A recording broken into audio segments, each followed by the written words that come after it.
Gracias por continuar junto a nosotros en la primera emisión de Informa TVX. Como le he anticipado, cerramos semana y el tema que vamos a abordar en esta oportunidad, viernes 11 de noviembre, es aprobación de ley de responsabilidad fiscal y emisión de títulos valores de bonos. Ya está con nosotros Alfonso Goitia, presidente del Colegio de Profesionales de Ciencias Económicas, Colproce. Bienvenido, Alfonso. Muchas gracias, encontrarnos. muy amable. Gracias por acompañarnos en esta oportunidad, Alfonso. Y el tema que vamos a desarrollar entonces es la ley de responsabilidad fiscal y emisión de los bonos, como es conocido el presidente de la República. Ayer en sesión en Casa Presidencial, junto al presidente de Arena, Mauricio Interiano, también estaba Medardo González, que es el secretario general del FMLN, y otros funcionarios del gabinete del presidente Salvador Sánchez Serén, pues lanzan esta discusión y ya dicen, bueno, tenemos un acuerdo de carácter fiscal, particularmente para la ley de responsabilidad fiscal y la emisión de títulos valores de bonos por 550 millones de dólares. Y me gustaría que iniciáramos la discusión con esto, Alfonso. Se podría ver como una buena señal de negociación política, pero ¿lo será para la gestión de las finanzas públicas, Alfonso, a su criterio? Mira, yo creo que es de reconocer de que al final se hayan puesto de acuerdo por lo menos en un monto, de que en este caso de 550 millones, aunque es insuficiente para las necesidades que tiene el gobierno para resolver el problema de liquidez fiscal. De hecho, el pedido de 1.200 millones era importante porque tenemos un rezago en el pago de cosas que vienen desde el año pasado, desde mayo del año 2015. O sea, lo que está hablando normalmente Arena, que dice que el gobierno está endeudado hasta por 1.700, es real, porque ellos han parado las posibilidades de aprobación de los recursos que son necesarios para darle liquidez al gobierno y cubrir todas sus necesidades, lo han parado desde el año pasado, desde mayo del año pasado. Entonces, obviamente tenemos ese desfase. Yo veo con buenos ojos esta aprobación, pero como te digo, me parece insuficiente. Lo más rápidamente posible deberán ser aprobados los otros 650 millones. Esperamos que en enero inmediatamente se pueda, si es posible en este mes de diciembre también, ¿no? O sea, que se pueda autorizar ya la emisión de esos bonos, porque todavía hay que cubrir la deuda de corto plazo, que es muy grande, que todavía no se completará con estos 550 millones. Entonces, por lo tanto, hay que potenciar a los partidos políticos, al gobierno, para que trabajen en función de que en el más corto plazo posible aprueben el resto de lo que falta para darle estabilidad fiscal al país. Eso creo que es muy importante. Este fue un proceso de negociación política, Alfonso, y a su criterio, en esta negociación, ¿quién impuso los términos? ¿Quién determinó las cartas y cómo se va marcando esta negociación bajo su lectura política? Bueno, yo creo que Arena ha jugado su papel de opositor, pero ha puesto en peligro realmente al país, ¿ya? O sea que al final puede haberse impuesto bajo los criterios que ellos querían en algunos rubros, porque hay muchas cosas de lo acordado que ya el gobierno o lo estaba implementando o de hecho lo aceptaba. O sea, el criterio, por ejemplo, de una ley de responsabilidad fiscal, de un ajuste de 3% que pudiera ser en 5 años, pero Arena quería 3 años, la necesidad de establecer medidas para el control de la deuda pública, etcétera, etcétera. Todo eso ya el gobierno lo consideraba, o sea, no era nada nuevo, simplemente había que afinar, digamos, algunas cosas que exigía Arena, ¿no? O sea, en este caso, Arena lo que puede haber impuesto es este criterio. Solo te voy a dar un tramo de 550 millones para esto y para esto. O sea, ha establecido de alguna manera para qué se va a orientar esos recursos, ¿ya? O sea, y ha impuesto, digamos, de alguna manera que el siguiente tramo lo dará en una segunda fase de negociación, donde obviamente esperamos que sea mucho más fácil llegar a un acuerdo, ¿ya? Bajo este acuerdo que ya hay ley de responsabilidad fiscal, ya existe todo un marco fiscal de mediano y largo plazo, hay acuerdos sobre esa base, sobre la forma en la cual se van a distribuir estos fondos. Entonces creo que es esperamos que se pueda aprobar. Pero sí, realmente Arena a lo largo de estos meses ha jugado a una situación peligrosa, que yo sí pensaría que ha puesto en riesgo al país. La caída de nuestra calificación de riesgo se la debemos a ellos, ¿ya? Por haber puesto al país en esa perspectiva. Alfonso, hay otro aspecto que quiero retomar que es parte de los posicionamientos que Colpro se brindó ayer por la tarde, y hay un aspecto que me llama mucho la atención. Son, por lo menos en su posicionamiento que aparece en redes sociales, son 4 puntos, pero hay uno que me llama la atención destacar, que además de la aprobación de la Ley de Responsabilidad Fiscal, de la cual hablaremos más adelante, también se promueve incentivar una ley de cobro administrativo del Ministerio de Hacienda. Pero también hay otro aspecto que es relevante, el tema de cesar la polarización política que afecta la estabilidad económica del país. También cómo puede ser este espacio, este marco de acuerdos, podría ampliarse para ir bajándole el volumen a la polarización, exacto, a la tensión que se tiene, que se ve que solo entre las partes, pero en medio de esto hay otros sectores y otras personas que se ven afectadas por estas decisiones políticas en materia fiscal. Sí, nosotros creemos que como Colproce realmente el tema de la polarización ha sido uno de los factores que ha provocado este impasse, digamos, que ha durado tanto tiempo y donde cada partido político ha querido obtener ganancias políticas. En esa perspectiva no es, para el caso de El Salvador y del país y de la gente, no es justo que los partidos políticos jueguen con estas cosas tan delicadas para la economía del país. No es posible eso, ¿no?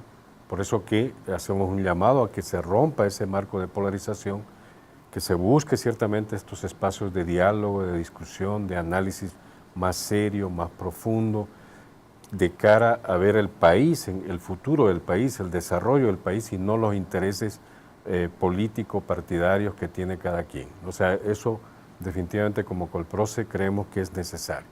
Y por otro lado, el tema de que más allá de la ley de responsabilidad fiscal también es necesario aprobar la ley de cobro administrativo, de cobro coactivo, que es una ley que facilitaría los ingresos al gobierno, en la medida de que precisamente en esta ley de responsabilidad fiscal está planteado que hay que empujar un ajuste de 3%, pero donde una parte de ese ajuste significa ingresos, incrementar ingresos. Y si no hay esa ley de cobro coactivo o administrativo, va a ser difícil obtener nuevos recursos. Acuérdense que recientemente, por ejemplo, el Ministerio de Hacienda publicó, deudas de empresas y personas al fisco por valor de más de $500 millones. Sí. Entonces, ¿cómo cobrar eso? Entonces, eso puede ser muy importante si tuviera un mecanismo mucho más ágil y más fácil para el Ministerio de Hacienda, ¿no? Entonces, esa es la idea. Del monto que fue aprobado ayer por los diputados en la Asamblea Legislativa, Alfonso, $550 millones, pero el 55%, hablamos de 307 millones, es para convertir deuda de corto plazo a largo plazo. Básicamente el monto, el más de la mitad va dirigido a eso. Luego va un poco para el tema del FODES, para pagar remuneraciones, pagos a proveedores y luego también subsidio de la energía. Pero lo mayor es el convertir deuda de corto plazo a largo plazo, básicamente. Exacto. Sí, porque ese es un poco el tema, ¿no? O sea, tradicionalmente el país o el gobierno, estamos hablando de años, estamos hablando desde el principio del 2000 o antes, tradicionalmente los gobiernos han utilizado el mecanismo de la deuda de corto plazo,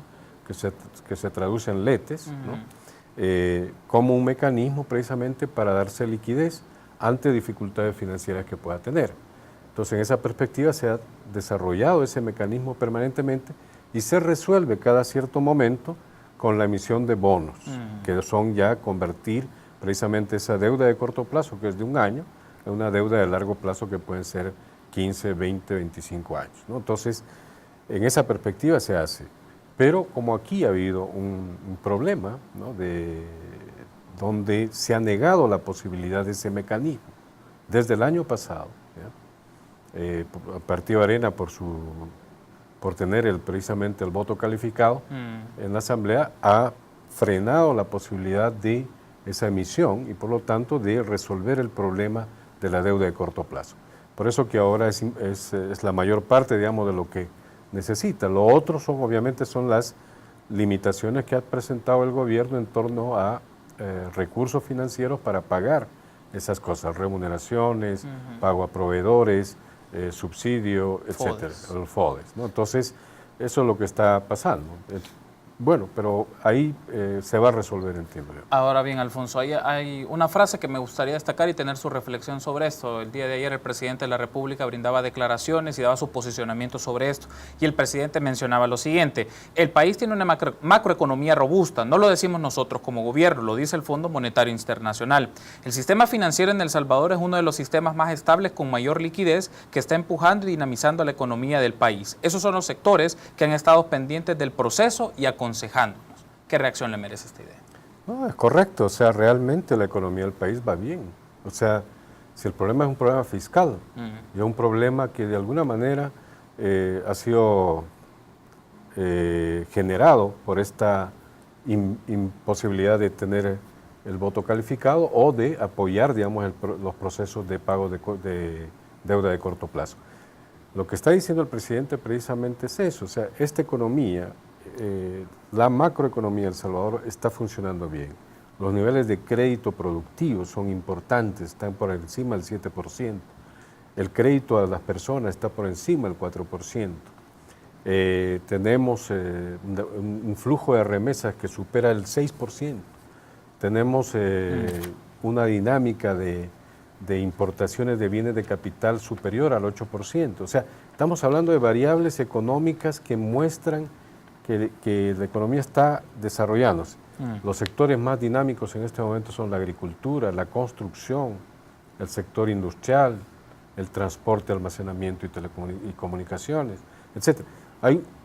En general, todos los sectores están creciendo. Entonces, la economía está bien. El problema es un problema fiscal, un problema de liquidez, derivado obviamente de haber, si quiere, haber proyectado demasiados ingresos y que no los obtuvo para cubrir los gastos. Entonces, en ese sentido sí hay que hacer ajustes. Tiene que haber pensar mejor por parte del gobierno qué gastos no son necesarios o qué gastos son superfluos, y eso hay que eliminar. Y en el tema de ingresos hay que empezar a discutir cuáles son las fuentes de ingresos que resuelvan más estructuralmente las debilidades de ingresos que tiene el fisco en este momento. Justamente esto lo vamos a hablar en el segundo bloque, Alfonso, pero antes de cerrar este primer bloque me gustaría plantearle otra idea. El rol del Fondo Monetario Internacional. ¿Por qué lo menciono? Porque en el acuerdo, en la versión final del acuerdo se menciona el gobierno de El Salvador, el numeral 4, el gobierno de El Salvador se compromete a formalizar este año la solicitud ante el Fondo Monetario Internacional de un acuerdo conforme el programa de ajuste expresado en la Ley de Responsabilidad Fiscal. Hablaremos de eso más adelante, pero me interesa ver esta idea de el rol que puede tener el Fondo Monetario Internacional en la lógica de programas de ajuste y lo que eso significa, y tal vez la idea que nos puede recordar años atrás, pero en este contexto pudo haber cambiado los términos o las variables y de participación de esta instancia en el acuerdo político de materia fiscal que está logrando el gobierno con la oposición. No, yo precisamente una de las cosas que condicionaba Arena era que el Fondo Monetario Internacional fuera el garante de lo que se acordara. Entonces, en ese sentido, el hecho de que sea parte de este proceso, el Fondo Monetario, pues está bien, o sea, un organismo internacional que puede vigilar de alguna manera que se cumplan los acuerdos establecidos. Ahora, hay que tomar en cuenta que el Fondo Monetario Internacional no necesariamente es un organismo neutro. O sea, esperamos que el Fondo Monetario Internacional no vaya a provocar o no vaya a afectar las dinámicas de un mayor ajuste al país, porque un ajuste mayor puede impactar negativamente el crecimiento que tenemos ya en el país, cosa que es bien delicado, y eso también se lo planteamos al Partido Arena. O sea, un ajuste muy fuerte en la economía del país puede afectar la dinámica de crecimiento y por lo tanto las dinámicas de empleo, inversión y por lo tanto de ingresos de la gente, y habría un deterioro en el nivel de desarrollo del país. Entonces hay que tener mucho cuidado. Por eso que el Fondo Monetario hay que verlo, que está bien, que vigile, que vea, que dé opinión, pero nada más. No podemos tenerlo como un sujeto condicionador de nuestras políticas económicas. Tenemos que hacer una pausa, Alfonso, pero me gustaría que en el siguiente bloque hablemos un poco más del tema de la ley de responsabilidad fiscal, cuáles son sus disposiciones, cuáles son algunas diferencias y cuáles son algunos elementos que deben tener presentes los amigos de la audiencia sobre esta decisión que se tomó el día de ayer. Permítanos una pausa, continuamos con más en el espacio de entrevista de Informa TVX.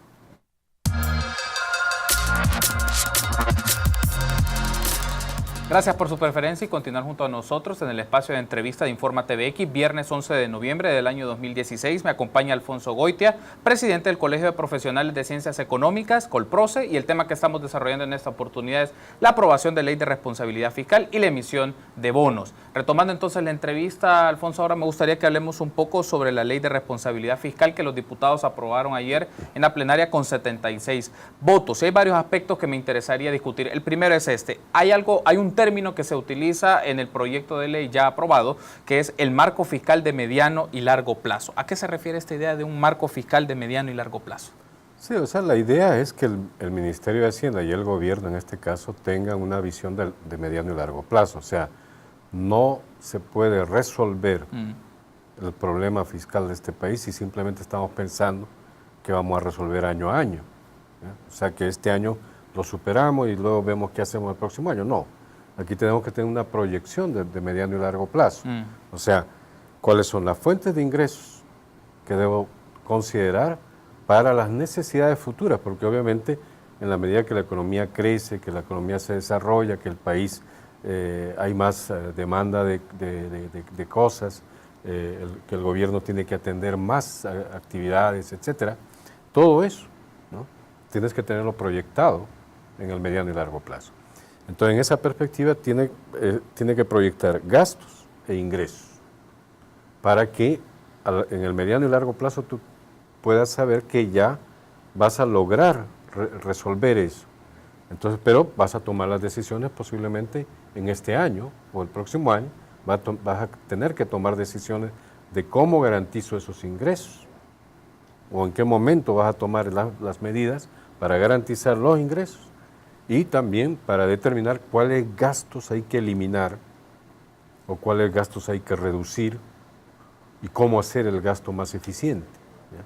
Todo eso tiene que tenerlo ya en una visión de proyección de mediano y largo plazo. O sea, no es nada más operar en el corto plazo, ¿ya? O sea, que ahorita vamos a resolver, por ejemplo, este problema de los bonos es un problema estructural, ¿ya? O sea, tenemos que resolverlo a fondo. No podemos, como dicen algunos, aún la misma derecha dice, no podemos seguir con esto. Está bien, no podemos seguir, pero entonces hay que ir al fondo del problema. Hay que ir a resolver por el lado de los ingresos, cuál va a ser la fuente de ingresos, que no sean los bonos, que no sean los letes.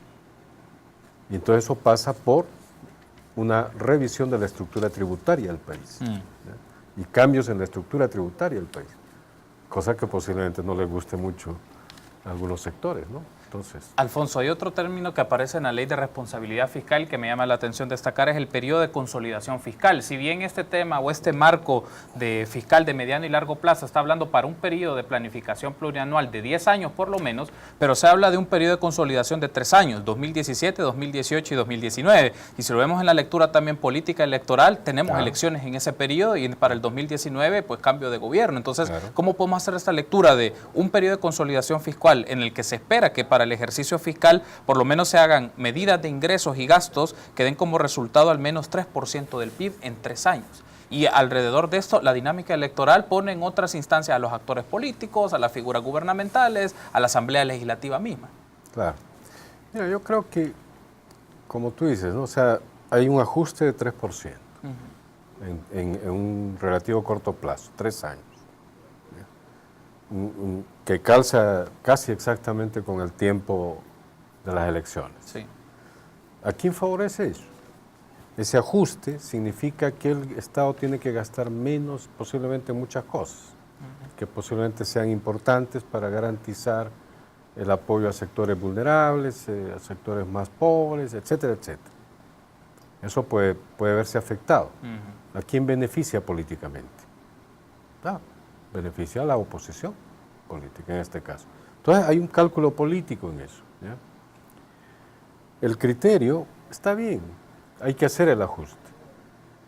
Ya el Ministerio de Hacienda tenía en su marco de planificación, planteado un ajuste de 2.5%, cuya diferencia no es mucha, pero 2.5% ya estaba definido en su plan, en su planificación a lo largo de todos estos años. Entonces, ahora bueno, hay que ajustarse. Está bien, 3% de ingresos, hay que ver cuánto en ingresos, 1.5 y 1.5 en gastos. Bien. Ahora, ¿qué hacemos en ingresos y qué hacemos en gasto? ¿Qué reducimos en el gasto? ¿Qué cosas no son necesarias, fundamentales para el funcionamiento del Estado? Eso hay que eliminar. ¿Y qué cosas son importantes para garantizar en el mediano y largo plazo los ingresos del Estado? ¿Qué tributación tenemos que hacer? Hay que hacer, como le decía, una revisión de la estructura tributaria. Hay que ver si el impuesto predial, si el impuesto al patrimonio, sí, son impuestos claves que hay que incorporar, etcétera. Entonces, hay un reto importante. Ese 3%, creo que hasta el Fondo Monetario Internacional, según lo que sabemos, es que el Fondo Monetario dijo es demasiado. El ajuste es mucho. O sea, viniendo de un organismo financiero internacional que lo que tradicionalmente ha promovido son ajustes. El porcentaje es mayor para ellos. ¿Consideran que es demasiado? Consideran que es demasiado o el tiempo es muy corto. Entonces, realmente no me parece que sea lo mejor. Pero en todo caso hay que hacerlo, ¿no? La ley de responsabilidad fiscal también habla de reglas de responsabilidad fiscal, que son las siguientes, y las menciono para que también nos dé su explicación, Alfonso. Es alcanzar balances primarios positivos entre los ingresos y los gastos en carácter fiscal, una carga tributaria no menor del 17% del Producto Interno Bruto y gastos corrientes que no deben ser mayores al 18.5% del Producto Interno Bruto. ¿Esto cómo se materializa en la práctica? Esto que se denomina reglas de responsabilidad fiscal y que están enmarcadas en la ley que aprobaron ayer los diputados. Bueno, un balance primario supone precisamente es el balance entre ingreso-gasto. Ese balance primario hay que resolver, o sea, tiene que ser positivo, obviamente, ¿no? De tal manera que no tengamos un déficit. O sea, si ese balance primario está expresando precisamente tendencias deficitarias en el mediano y largo plazo, no tiene sentido, ¿no? O sea, no estamos resolviendo nada. Entonces hay que ir a ver cuáles son los factores que definen esa dificultad de ingreso-gasto. Y hay un factor que hay que considerar en el gasto, que es la deuda previsional, que empuja el gasto a niveles que posiblemente hacen muy difícil con la estructura que tenemos actual de ingresos que podamos cubrir. Entonces hay que revisar todo eso. Ese es el término del balance primario. Luego, lo otro que tiene que ver con la carga fiscal, esa carga que ha aumentado en los últimos años de 12%, ahora estamos casi en 16% y ahí están planteando un 17%, me parece bien. Aún deberíamos subir mucho más, ¿ya? Deberíamos estar como por lo menos en el 20%. ¿Ya? Eso supone, esa carga fiscal supone entonces que hay que mover los impuestos. Hay que crear nuevos impuestos, hay que, si quiere, redefinir los impuestos actuales, sin afectar a los sectores de bajos ingresos o de medianos ingresos. Hay que tocar a los que tienen más altos ingresos. Entonces, ahí es donde tenemos que tocar. Los estudios de Oxfam mostraban precisamente que hay un sector de grandes capitales en este país cuya contribución no representa mayor cosa en el total de la contribución que tiene el gobierno en términos de ingresos. O sea, habría que revisar todo eso. Alfonso, hay un tema que es interesante con la mención que usted ha hecho, porque retomando el acuerdo fiscal, el documento de acuerdo fiscal que fue firmado el día de ayer por el presidente de la República, el presidente del COENA, el secretario general del FMLN, en el numeral 3 hablan de la mesa fiscal va a continuar trabajando otros temas, pero no aparece justamente este tema que tenga que ver sobre hablar impuestos a la riqueza, impuestos a la propiedad, impuesto predial. Más bien, la lista de temas es la segunda fase de emisión de los títulos valores, la implementación de la ley de responsabilidad fiscal, laboral, la ley del IDFA y el financiamiento de las pensiones del FAES, la escalafón de salud, la resolución de la sala sobre la ley FOP, financiamiento del presupuesto extraordinario del Tribunal Supremo Electoral, que es un tema también interesante, y el cumplimiento de ley de veteranos. Pero el tema aquí es si en esta mesa justamente están los asuntos que deben ser fundamentales y que usted ha explicado. ¿Cómo lograr que en esta mesa se pueda abrir el espacio para una reforma fiscal mucho más amplia, un poco más integrada, que considere este tipo de tributaciones e impuestos para personas que tienen más dinero en este país? Claro, precisamente, o sea, posiblemente en la siguiente fase de la mesa de diálogo no son considerados los tributos ni los impuestos que se requieren para incrementar los ingresos del Estado. Pero en la ley de responsabilidad fiscal sí está planteado, aunque no abiertamente. O sea, porque está diciendo que va a haber un ajuste de ingreso y gasto. Ahí plantean eso. Entonces, por lo tanto, hay que asumir ese criterio y ponerlo en la mesa de diálogo. Que sí, vamos a discutir todo lo que signifique mayores ingresos y las fuentes de esos mayores ingresos. Y como le digo, o sea, las fuentes tienen que ser aquellos sectores que tienen más. O sea, aquí ha habido un proceso de acumulación importante desde 1990, con todo el diseño y el esquema neoliberal, un proceso de acumulación excesivo, ¿no?, sobre la base de una ruptura de marcos tributarios muy fuertes. Se eliminaron muchos impuestos. Entonces hay que empezar a revisar y analizar cuáles deben ponerse nuevamente. Entonces, eso va a tocar, obviamente, a estos sectores que tienen más altos ingresos o son propietarios de más activos en este país. Entonces, en esa lógica es que debería haber un cambio, obviamente, que contribuya a que esa ley de responsabilidad fiscal se pueda cumplir plenamente, ¿no? O sea, yo entiendo que lo que hay que resolver es lo inmediato, que está ahí planteado. Es los temas que presenta la mesa. Exacto, pero creo que hay que ir más a fondo.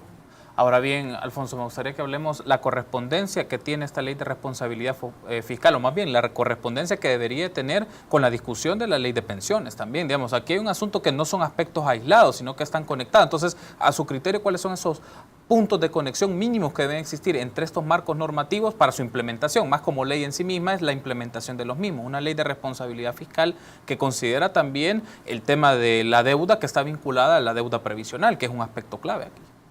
Sí. Precisamente, mira, uno de los factores que genera déficit fiscal o contribuye a tener un déficit fiscal alto en este país es precisamente la deuda previsional. O sea, se calcula que más o menos 1.5 del déficit fiscal o entre 1.5 y 2% es resultado de la deuda previsional. Y cuando hablamos de la deuda del sector público no financiero, estamos hablando casi del 19-20% de esa deuda es deuda previsional. Entonces, ¿qué te lleva a eso? Eso te lleva a decir, bueno, entonces hay que revisar el sistema previsional del país. No puede ser que el Estado esté cargando con esa deuda permanentemente, entendiendo que ya el sistema es un sistema privado. Sí. No puede ser. Entonces, si es un sistema privado, ese debería funcionar por sí solo. No tiene por qué estar respaldado por el gobierno. Y el gobierno es el que ha asumido muchos costos o gastos de ese sistema previsional. Y ha tenido que recurrir a préstamos al propio sistema para hacer frente a las necesidades de los pensionados. No puede ser. Entonces, en esa lógica sí se supone una revisión a fondo. Pero no es aquí simplemente lo que en su momento planteó el Fondo Monetario Internacional, que hay que cambiar la edad de jubilación y el monto que se paga o que se cotiza por los trabajadores y las empresas. Eso no va a resolver el fondo de este asunto. O sea, necesitamos ir más a fondo, a un cambio más profundo de todo el sistema de pensiones. Y creo que la idea de un sistema mixto es importante. Solo que hay que saberlo manejar. O sea, el sector privado se puede ver beneficiado siempre, ¿ya? Pero hay que garantizar la estabilidad de este país. Y hay que garantizar a través de un sistema mixto posiblemente eso. Hay que buscar cómo afinar toda esta cosa. ¿Ya? O sea, ya tú tienes, por ejemplo, el ejemplo en Chile. En Chile, claro. Grandes manifestaciones, millones de gentes en contra del sistema privado de pensiones. No puede ser. O sea, quiere decir que hay un cuestionamiento serio al esquema. No está beneficiando como se planteó.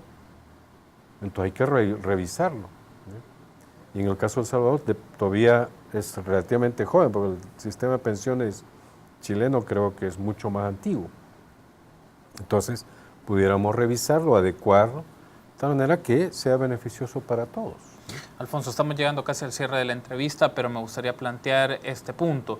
¿Cómo se puede involucrar los intereses de expresiones de organizaciones de sociedad civil, espacios también de académicos, de posicionamientos de instancias profesionales, como el caso de Colproce y otros, que quieren discutir con mayor profundidad el tema de la reforma fiscal y que no pase de una agenda muy coyuntural o de corto plazo y no trastoque los temas fundamentales? Por ejemplo, ayer estuvo con nosotros Ramón Villalta de ISD y salió un tema interesante con el tema del impuesto predial. ¿Por qué no los alcaldes estarían exigiendo en esta mesa fiscal este tema, más que estar en las calles y estar bloqueando las actividades? Y aquí puede ser la mesa la oportunidad para la negociación. El punto es cómo abrir el espacio, abrir esta puerta para la negociación, incorporando a otros actores, otros intereses, y que pueda ser parte de la discusión tanto del gobierno como del Partido Arena estos tópicos que propongan otras expresiones de la sociedad. Sí, mira, yo creo que en lo inmediato lo más conveniente es superar esta dificultad que hay en torno a lo que resta del fondo y cómo se va a distribuir o cómo se va a pagar todo lo que falta, tanto de la deuda de corto plazo como los demás compromisos. Una vez resuelto eso, yo creo que hay que poner en la mesa, por la ley de responsabilidad fiscal, hay que poner en la mesa las dos cosas, los ingresos y los gastos públicos. Entonces empecemos a discutir qué sectores se verían beneficiados o afectados por determinado tipo de impuestos y empezar a discutir e incorporar ahí a los sectores. ¿Ya? Y también el gasto, qué tipo de gastos vamos a reducir o vamos a eliminar y ver qué dicen los sectores que pueden verse afectados por eso. Entonces ahí pueden entrar, ciertamente. Hay que aprovechar la ley de responsabilidad fiscal.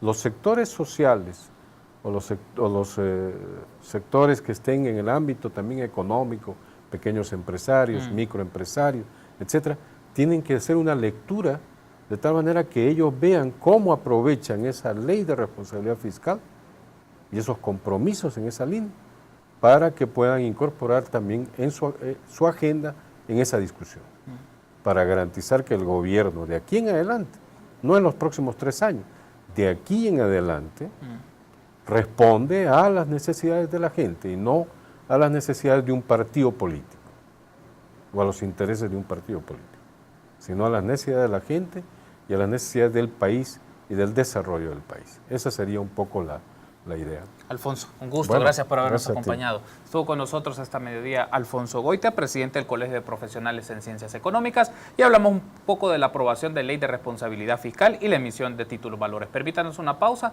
continuamos con más información nacional en la primera emisión de Informa TVX.